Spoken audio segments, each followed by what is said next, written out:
The fate of British cycling changed one day in 2003. The organization, which was the governing body for professional cycling in Great Britain, had recently hired Dave Brailsford as its performance director. At the time, professional cyclists in Great Britain had endured nearly 100 years of mediocrity. Since 1908, British riders had won just a single gold medal at the Olympic Games, and they had fared even worse in cycling's biggest race, the Tour de France. In 110 years, no British cyclist had ever won the event. In fact, the performance of British riders had been so underwhelming that one of the top bike manufacturers in Europe refused to sell bikes to the team because they were afraid that it would hurt sales if other professionals saw the Brits using their gear. Brailsford had been hired to put British cycling on a new trajectory.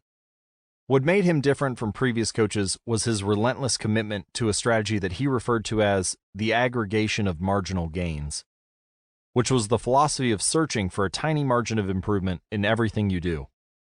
Brailsford said, "The whole principle came from the idea that if you broke down everything you could think of that goes into riding a bike and then improve it by 1%, you will get a significant increase when you put them all together." Brailsford and his coaches began by making small adjustments you might expect from a professional cycling team. They redesigned the bike seats to make them more comfortable and rubbed alcohol on the tires for a better grip. They asked riders to wear electrically heated overshorts to maintain ideal muscle temperature while riding, and used biofeedback sensors to monitor how each athlete responded to a particular workout. The team tested various fabrics in a wind tunnel and had their outdoor riders switch to indoor racing suits, which proved to be lighter and more aerodynamic. But they didn't stop there. Brailsford and his team continued to find 1% improvements in overlooked and unexpected areas. They tested different types of massage gels to see which one led to the fastest muscle recovery.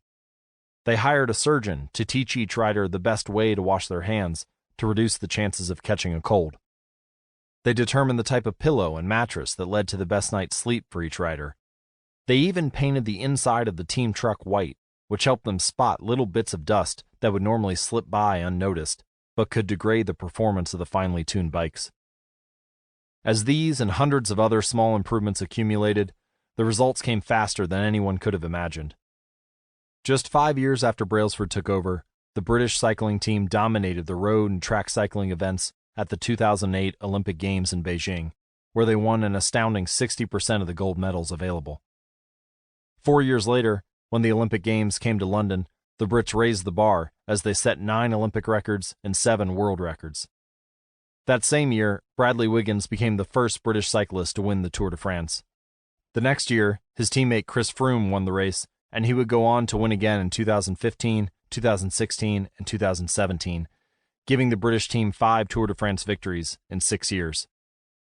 During the 10-year span from 2007 to 2017, British cyclists won 178 world championships and 66 Olympic or Paralympic gold medals, and captured 5 Tour de France victories in what is widely regarded as the most successful run in cycling history.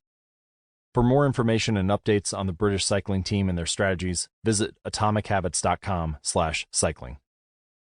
How does this happen?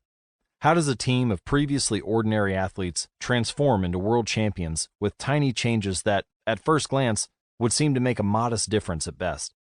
Why do small improvements accumulate into such remarkable results? And how can you replicate this approach in your own life?